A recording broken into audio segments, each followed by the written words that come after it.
Difficile de ne pas être saisi en arrivant ici. Le Réguistan, cœur battant de Samarcande, semble presque irréel. Pendant des siècles, cette place a été un centre majeur du monde islamique, un lieu où se mêlaient savoir, spiritualité et puissance. Face à ces madrassas majestueuses, ornées de mosaïques infinies et de calligraphie sacrée, on ressent toute la profondeur de la culture musulmane. Une culture tournée vers la beauté, la connaissance et le divin.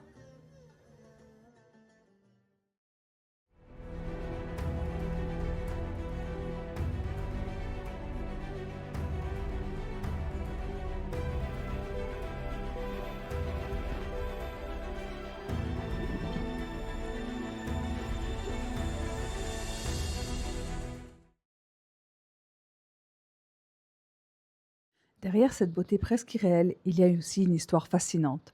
Au XVe siècle, Samarcande devint un des grands centres culturels du monde musulman, notamment grâce à Ulugh Bek. Contrairement à ce que l'on pourrait imaginer, ce n'est pas seulement un dirigeant, mais aussi un scientifique, un astronome passionné, qui a transformé la ville en un véritable pôle de savoir. La médrassa qui porte son nom, celle de gauche, accueillait des étudiants venus de tout le monde islamique pour étudier les mathématiques, l'astronomie et la philosophie. Et puis il y a ces détails, que l'on ne remarque pas forcément au premier regard. Ces formes en cascade, presque comme des stalactites, ce sont des muqarnas. À la fois décoratifs et structurels, ils permettent de passer d'un espace carré à une coupole, tout en créant ce jeu d'ombre et de lumière absolument hypnotisant. Plus on regarde, plus on découvre, et on réalise qu'ici, rien n'a été laissé au hasard. Quand la foule disparaît, le Réguistan révèle une autre facette. Sous les lumières du soir, tout devient silencieux et complètement magique. À part moi, qui fait la bécasse. Prêt ? Oui.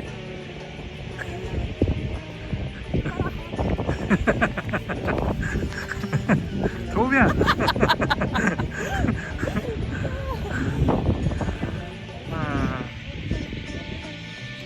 Voilà, les oiseaux qui chantent, Sardine qui danse. Ulugh Becket, non ça c'est pas Ulugh Becket. Ulugh Becket, il est là. Ça c'est Ulugh Becket. On va aller loin parce que c'est pas minuscule ce machin. Bon, je penserais pas. Ah, je savais pas. Bon, presque, ça arrive. Voilà, Ulugh Becket, c'est son madrasa. Construit en 3 ans, avec 2-3 décès. Voilà.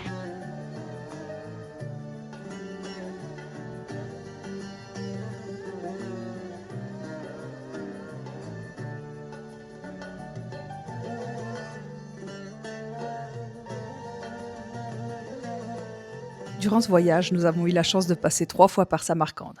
Oui, on a pris un abonnement. C'est aussi ici que nous avons dû dire au revoir à nos amis. Après le train qui nous ramenait à Tachkent, nos routes se sont séparées, malgré nos tentatives très convaincantes de les faire rester avec nous. Fais la chaîne. Ouais, on fait une chaîne. Nous, faut qu'on soit en dernier.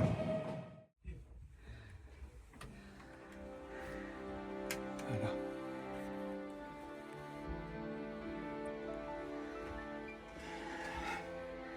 Voilà. Il est trop beau. Et on backpack comme quand on était jeune. C'est trop beau ça.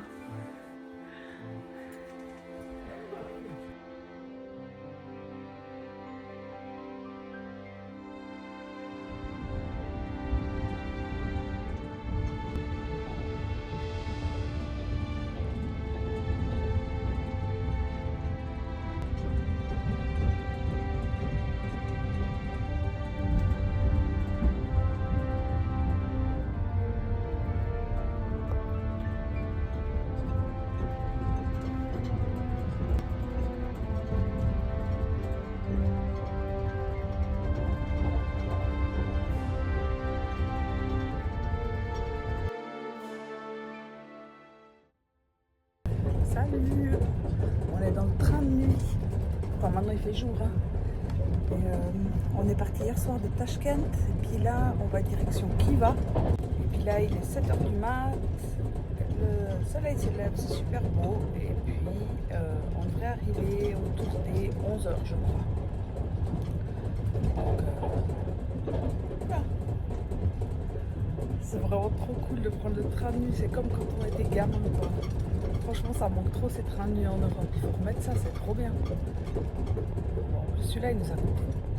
J'en avais l'impression que c'était super cher parce que c'était leur monnaie, elle vaut pas grand-chose. Donc, c'était 1 200 000 pour les 2 billets. On est dans une cabine tout seul. La pôle et l'eau toilette.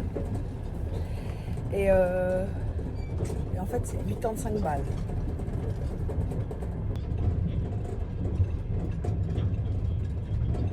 Voilà, après 15 heures de train, on arrive à Riva pile poil à l'heure.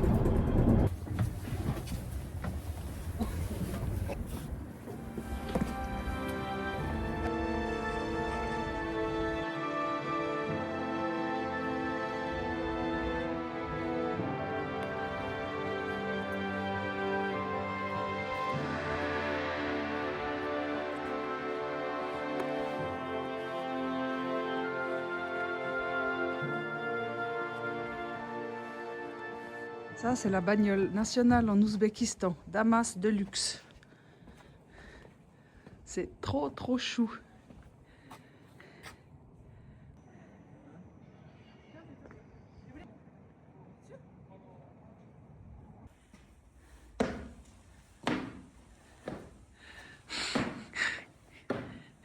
Il est con.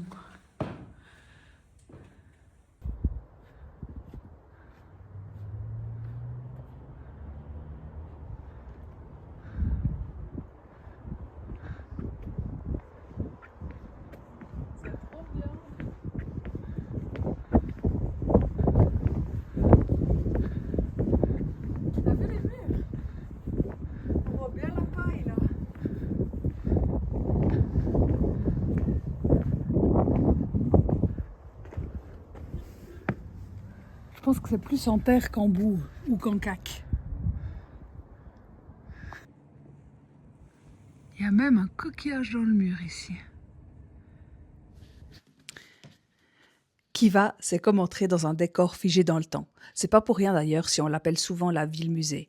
Derrière ces remparts de terre, on découvre une ville presque intacte où chaque ruelle raconte des siècles d'histoire. Ici, il n'y a pas besoin d'imaginer. Il suffit de marcher dans les ruelles pour se sentir transporté sur la route de la soie, au milieu des caravanes, des marchands et des voyageurs venus de loin.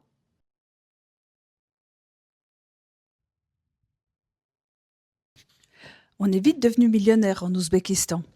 Le plus grand billet est celui de 100 000 soums qui vaut à peu près 6 francs.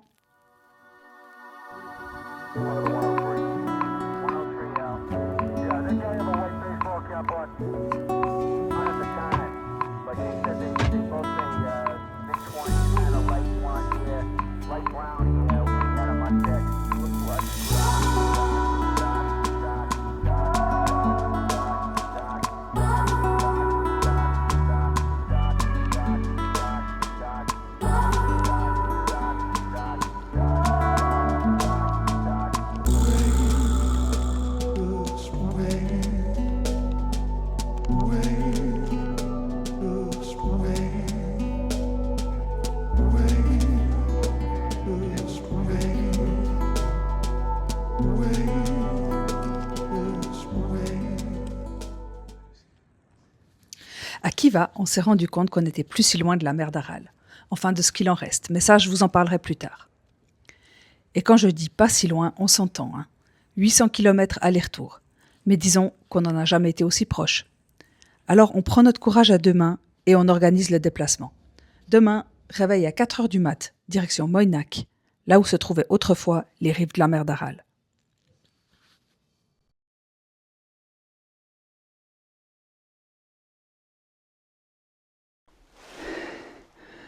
On s'est tapé 5h30 de bagnole pour arriver ici, mais ça valait la peine.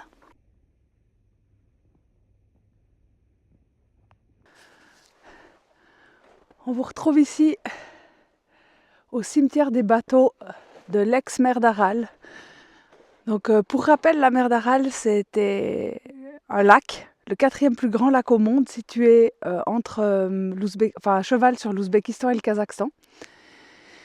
Et puis dans les années 60, ils ont dévié les deux grands fleuves qui l'alimentaient, c'est la Mourdaria et le Sirdaria, donc un côté ouzbek, un côté kazakh. Ils les ont déviés, ou en tout cas canalisés, pour pouvoir alimenter des cultures en eau, des cultures de coton et de riz essentiellement, qui sont des cultures très très gourmandes en eau. Et puis le résultat, c'est que la mer petit à petit, elle s'est asséchée. Et les bateaux, ils sont restés là, sur le sable. Alors aujourd'hui c'est sur la neige, mais dessous on voit que c'est du sable, c'est très aride. Bon, il y a des buissons qui ont poussé joliment un petit peu partout maintenant. Mais voilà, donc c'est une des plus grandes catastrophes écologiques de notre ère. Je me rappelle quand on était à l'école, je vous parle de ça, c'était il y a longtemps, c'était dans les années 80 ou 90, ils commençaient à dire ouais, la mer elle se rétracte, etc. Maintenant c'est vite vu, on peut dire qu'elle n'existe plus. C'est vraiment très très bizarre de se promener là-dedans, se dire qu'on est au fond de la mer.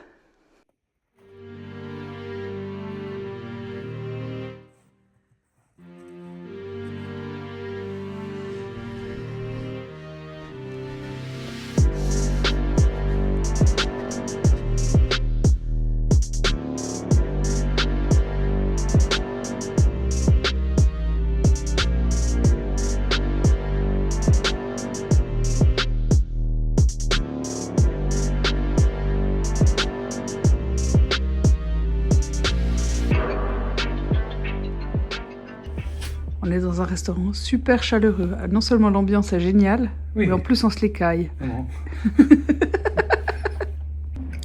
C'est bon au moins? Délicieux. Hyper bon, Ouais, hyper bon.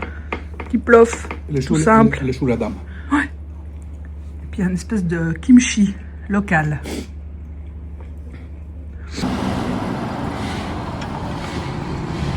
C'est une station au gaz ici. Alors on a dû sortir de la voiture.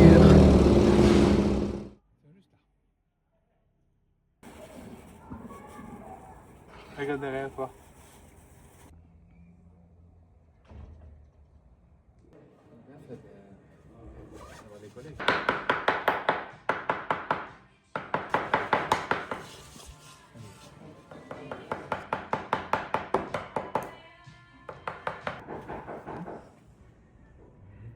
T'es content? Ah, c'est trop beau. C'est pour faire des pieds. Des pieds comme ça. Cette fois, alors, on a un train bien pourri. 4. Ah, un 4. Là, il y a un 4. On reprend le train, clairement le meilleur moyen de se déplacer dans le coin. Et sans doute un des héritages les plus pratiques de l'ex-Union soviétique. Prochaine destination, Bukhara.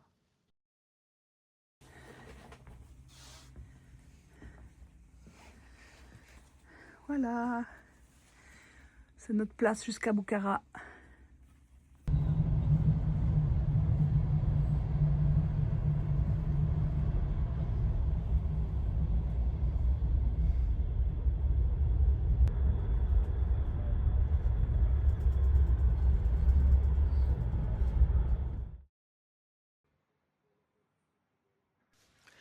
Bukhara est l'une des villes les plus anciennes d'Asie centrale et sans doute l'une des plus spirituelles.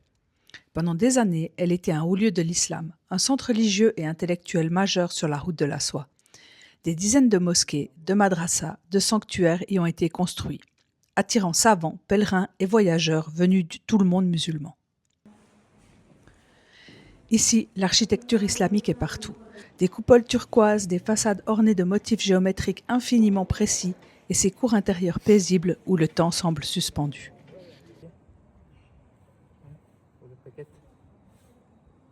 C'est le paquet le chat. Le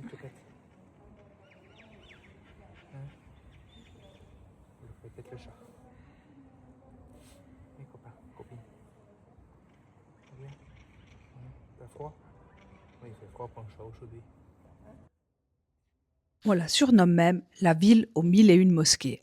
Alors clairement, j'ai pas compté, mais disons qu'il y en a largement assez pour se perdre plusieurs fois. Et aujourd'hui encore, en se baladant dans les ruelles, on ressent quelque chose de très apaisant.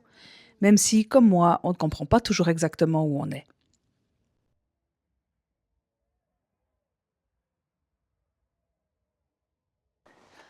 tout cas, si on veut visiter l'Ouzbékistan sans avoir besoin d'enlever les gens sur ChatGPT, il faut venir en mars. Il n'y a pas un chat.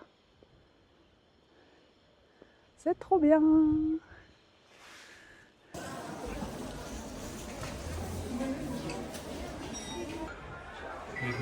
C'est le pain ouzbek. Il est trop bon. Un ouzbek. C'est des gros pains comme ça en fait. Ouais. Ah bon? Ouais, trop bon. C'est bon? Ouais, C'est quoi? je sais pas. Des trucs. Moi j'ai de ça. C'est quoi? C'est des espèces de pâtes avec de la viande et un œuf et de la salade. Ça coûtait combien? 90.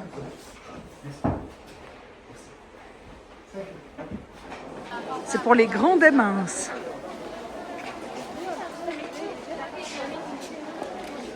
Je crois que ça m'irait pas très bien. Oh oui, oui.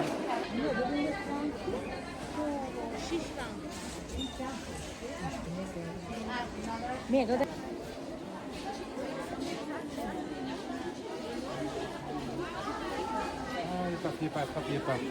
Ah, c'est du papier peint. Ah, j'ai cru que c'était du tissu.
On est dans les vieilles rues de Boukhara. On s'étonnait que le taxi ne pouvait pas nous amener à notre hôtel. Bon, après, on a un peu compris, quoi.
Finalement, retour à la capitale, Tachkent.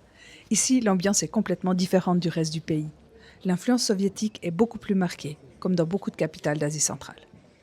On a commencé par un tour au marché de Chorzu, tout en rondeur. Un immense dôme sous lequel on trouve absolument toutes les denrées possibles et imaginables.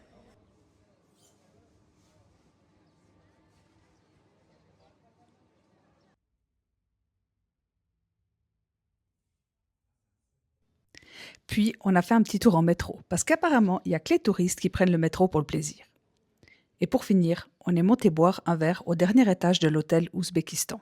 Construit dans les années 70, en pleine période soviétique, ce bâtiment est un parfait exemple de l'architecture brutaliste. Un style qui mise sur des formes massives, du béton brut et zéro compromis sur la discrétion. C'est particulier, hein, on aime ou on déteste. Mais franchement, pour boire un verre au dernier étage, c'est vraiment sympa.